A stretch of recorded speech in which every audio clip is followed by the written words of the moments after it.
Este virus Marburg recientemente ha habido un aparecimiento, también un brote que hubo. Fue un brote pequeño en Uganda, lograron contenerlo rápidamente y no ha habido nuevos casos. Y debe su nombre de Marburg porque los descubridores pues, son virólogos alemanes que estaban en la ciudad de Marburg, por eso le quedó el nombre como tal.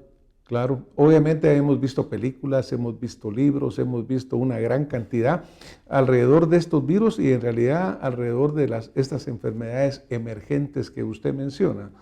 Por ejemplo, el periodo prodrómico, Carlos, ese periodo en el cual no hay una sintomatología, entiendo que es hasta 21 días más o menos, ¿no? Sí. Lo cual da tiempo a que pueda viajar, que es lo que ha sucedido en este momento.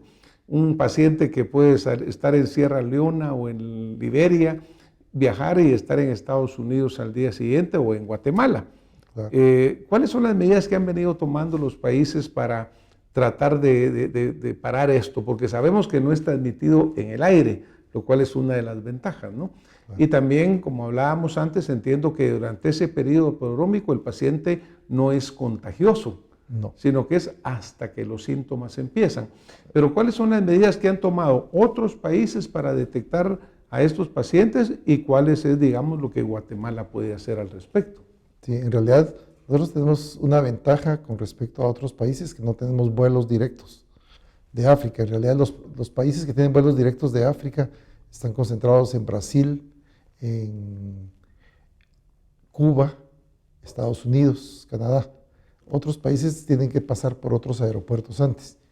El periodo en el cual la enfermedad no se ha presentado los síntomas no hay transmisión a otros. Entonces, por ejemplo, si yo vengo en un avión con una persona que viene de Liberia, pero que no tiene síntomas, y va conmigo sentada al lado, pues no significa ningún riesgo. El riesgo sería si esta persona ya viene con síntomas y tuviera el problema de vomitar o sangrar, y que tuviese contacto con ese vómito o esa sangre, entonces habría riesgo. Los primeros 3 días de la enfermedad, aun y cuando ya empezó la fiebre, todavía no hay una presencia muy importante de náuseas, vómitos o sangrado. Esto es posteriormente el 3.º o 5.º día. Entonces, en el mero inicio de la enfermedad es poco probable que haya chance de transmisión, a menos que yo sea un médico y saque sangre y me pinche con la aguja, porque en ese momento pues sí podría tener ¿Qué es lo que ha sucedido, verdad? Por ejemplo, Médicos Sin Fronteras, porque nosotros nos hemos enterado de casos de Estados Unidos, pero estoy seguro que en otros países de los cuales forman parte Médicos Sin Fronteras han sido contaminados, o enfermeras también, sí, ¿no? Ellos han tenido personas afectadas de sus colaboradores locales. Médicos Sin Fronteras trabaja con 2 tipos de personal, lo que ellos llaman médicos y personal expatriado, que son gente que por ejemplo, van de Europa y van a otro país, o contratan a alguien en Argentina y de Argentina va a trabajar a África o a otro país. Y luego todos los colaboradores locales, que son, por ejemplo, en caso de Liberia, gente de Liberia o gente de Sierra Leona. Entonces han tenido más fallecidos del personal a nivel local que de los expatriados. Probablemente porque los expatriados ya llegan preformados con todos los mecanismos de prevención, equipamientos, que ellos también le proveen a sus colaboradores locales, pero que los tienen que ir educando sobre la marcha, que eso hace más compleja la respuesta. Creo que uno de los mejores protocolos que existe de manejo de personas afectadas por ébola lo escribieron los colegas de Médicos Sin Fronteras en el año 2008.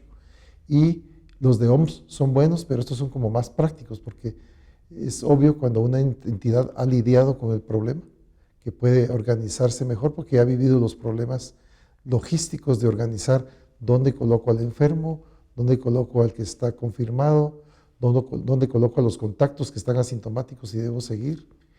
Y eso es a nivel local.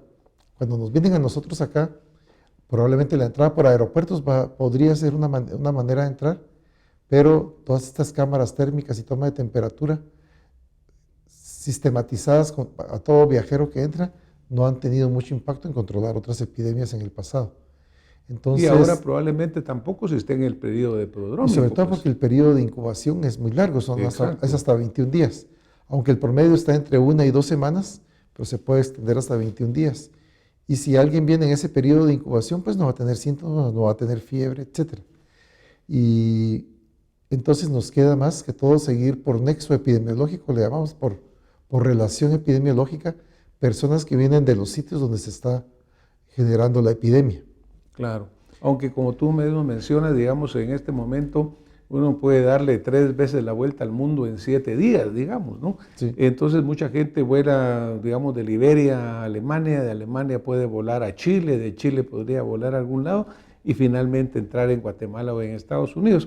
O sea que va a haber que tener mucho control en dónde fueron los puntos de donde se originó el vuelo y cómo fue que llegaron acá. Sí. Por ejemplo, Carlos, hay una brigada de paz que envía a Guatemala a apoyar al Congo, un grupo de soldados que están con las boinas azules allá, que por ejemplo acaba de regresar recientemente.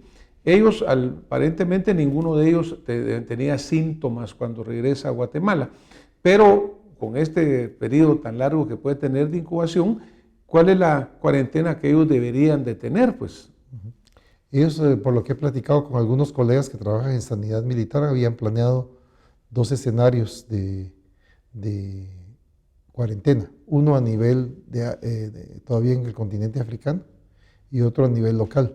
Creo que lo que más podemos nosotros estar seguros es que sea a nivel local y ser muy estrictos en que los 21 días de cuarentena se hagan con limitación del contacto con el resto de la población y sus familiares.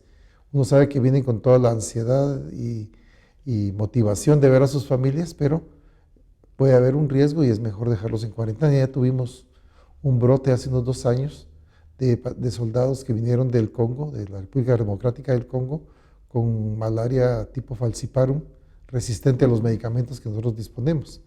Entonces ellos lograron contener el brote, lo trataron a nivel local con apoyo de CDC y OPS y lograron que ese tipo de parásito no fuese a parar a nuestros mosquitos locales y claro, se empezara a reproducir.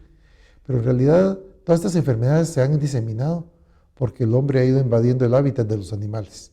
Entonces, entre más vamos nosotros destruyendo la naturaleza, destruyendo la selva, pues vamos a entrar en contacto con virus o con otras bacterias que están circunscritas a los animales. Muchas de estas nuevas enfermedades son zoonosis, o sea, tienen un origen animal que al pasar al contacto humano se empiezan a diseminar.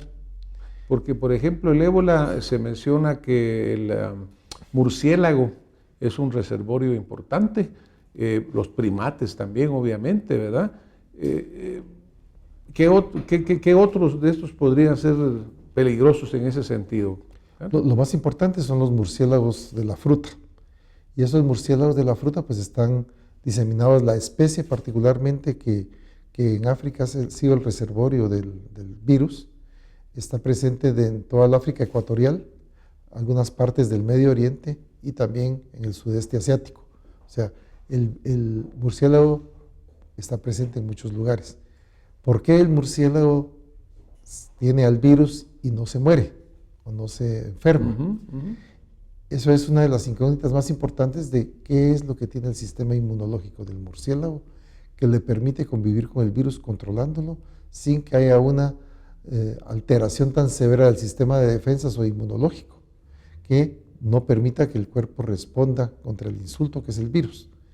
Entonces, ahora uno de los enfoques de investigación está dado en investigar qué es lo que tiene ese sistema inmunológico del murciélago que pudiera ser trasladado el concepto a el manejo de la respuesta del ser humano cuando está infectado.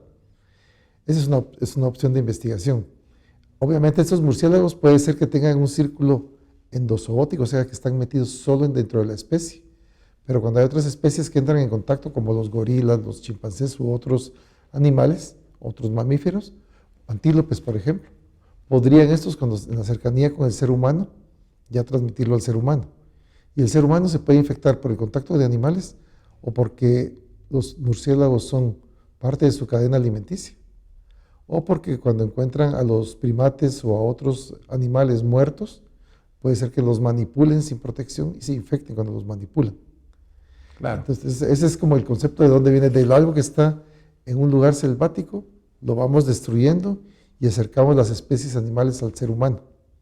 Y el ser humano, pues, anda buscando cómo sobrevivir, cómo comer, y nosotros no comeríamos probablemente murciélagos en Guatemala.